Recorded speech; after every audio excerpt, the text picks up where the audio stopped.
بسم اللہ الرحمن الرحیم. عن سالم ابن عبداللہ ابن عمر عن ابی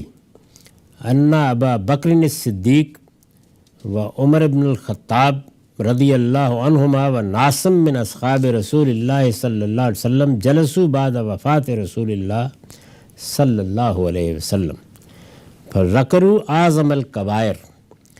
فلم یکن عندهم فیہا علم ینتہون الیہ فارسلونی الی عبداللہ ابن عمر اسألہ عن ذلک فاخبرنی ان اعظم الکبائر شرب الخمر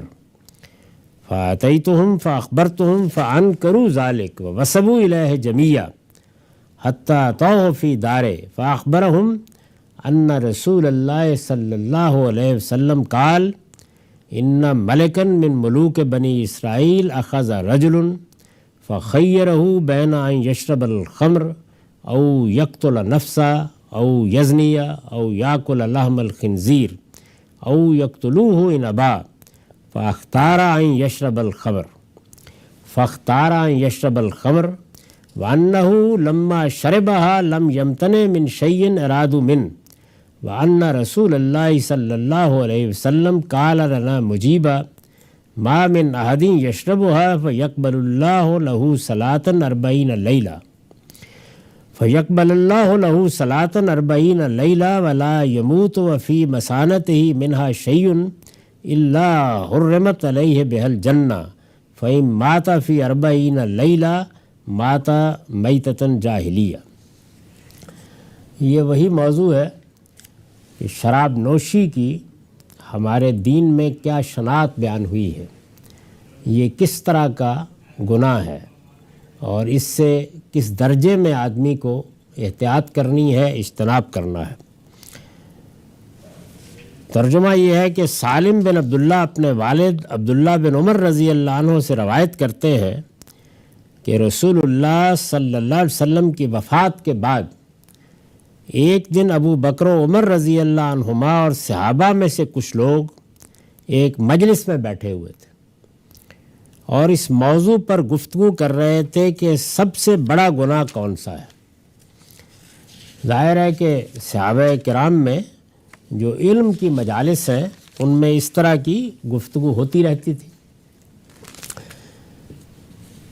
ان میں سے کسی کے پاس اس معاملے میں کوئی ایسا علم نہیں تھا کہ حتمی فیصلے کے لیے وہ اس کی مراجعت کر سکیں. یعنی رسالت میں آپ صلی اللہ علیہ وسلم نے کبھی کچھ فرمایا یا آپ نے کوئی توضیح کی اور کسی کے ذہن میں ہو، اس طرح کی کوئی چیز کسی کے ذہن میں نہیں تھی کہ اب کیسے فیصلہ ہو. گفتگو اس پر شروع ہو گئی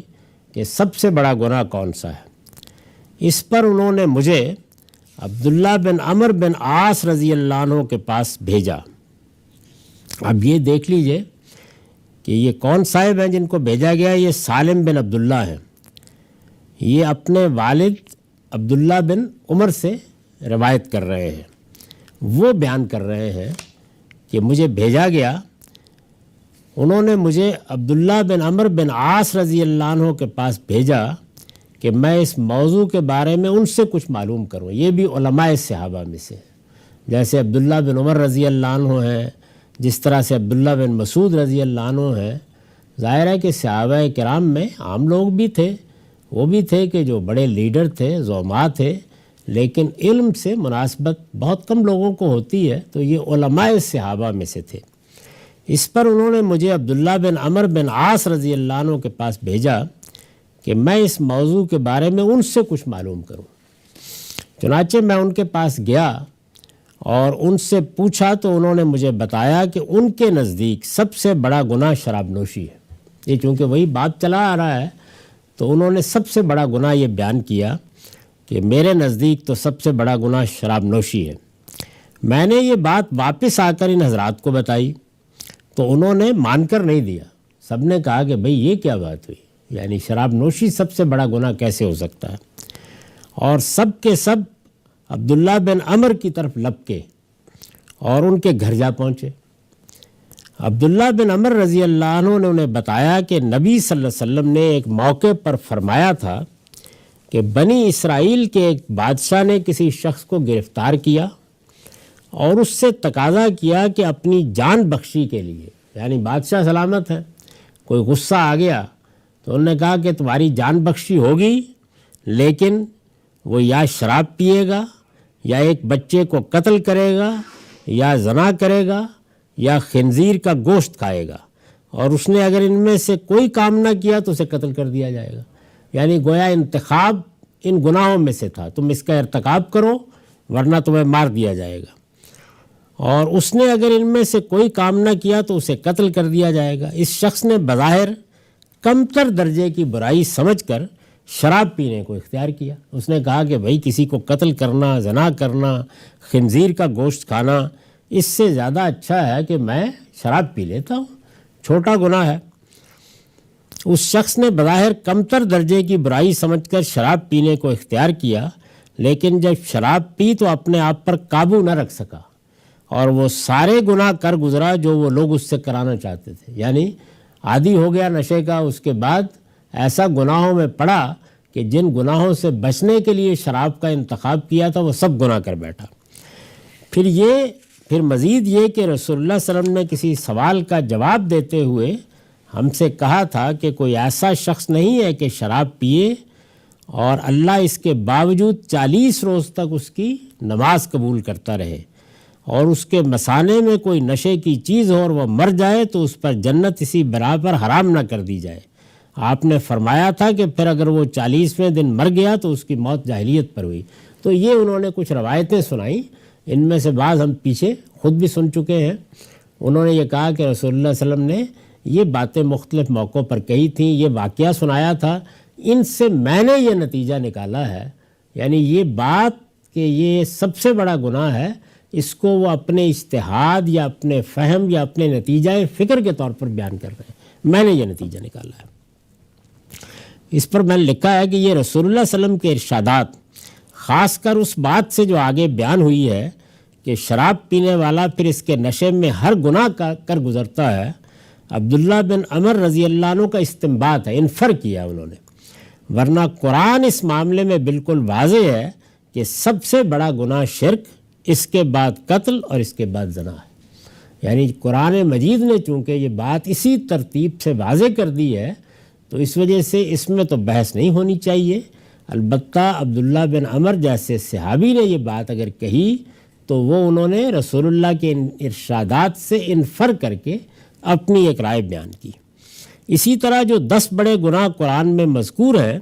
ان میں بھی اللہ تعالیٰ نے شراب نوشی کو شامل نہیں فرمایا، تاہم ان کی بات اس پہلو سے یقیناً قابل لحاظ ہے کہ شراب فی الواقع ام الخبائث ہے، یعنی اس میں کوئی شک نہیں کہ انہوں نے جو بات کہی ہے اس پر تو یہ تنقید ہوتی ہے جو قرآن کی روشنی میں نے کر دی، لیکن یہ بات اپنی جگہ ٹھیک ہے کہ ہے یہ ام الخبائث، اور جس طرح کے پیچھے ایک روایت کے حواشی میں ہم نے بیان کیا ہے، اس کی لت پڑ جائے تو اس سے 10 گناہ جنم لے سکتے ہیں۔ یہ بات اپنی جگہ ٹھیک ہے، لیکن سب سے بڑا گناہ قرآن مجید کی روح سے شرک، اس کے بعد قتل اور اس کے بعد زنا ہے۔ یہ جو آخر میں ایک واقعہ سنایا گیا ہے بادشاہ کا، اس پر میں نے لکھا ہے کہ یہ من جملہ اسرائیلیات ہے، جو قصے عام طور پر لوگوں میں مشہور ہوتے ہیں، تو اسرائیلی لوگوں میں بھی، یہودیوں میں بھی بہت سے قصے مشہور تھے۔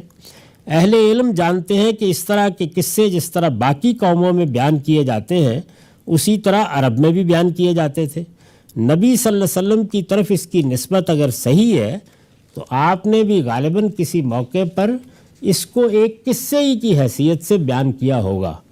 اس طرح کے قصے سبق آموزی کے لیے بیان کیے جاتے ہیں، یعنی یہ قصہ سنایا جاتا ہے،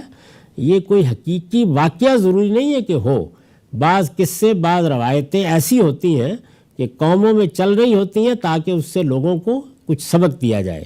اس کی بہترین مثال سعدی شیرازی کی گلستان، بوستان اور اس نوعیت کی بعض دوسری کتابیں ہیں، انہیں حقیقت پر محمول نہیں کرنا چاہیے، یعنی یہ عبرت پذیری، سبق آموزی کے قصے ہوتے ہیں اور ہر قوم میں سنائے جاتے ہیں، تو یہ اسرائیلی قصہ ہے غالباً جو کسی موقع پر نبی صلی اللہ علیہ وسلم نے سنایا۔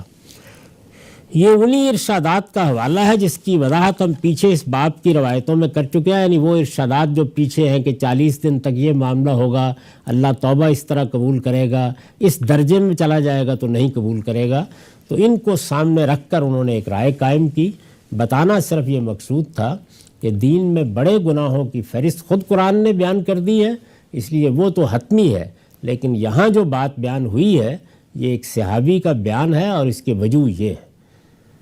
وآخر دعوانا الحمدللہ رب العالمین۔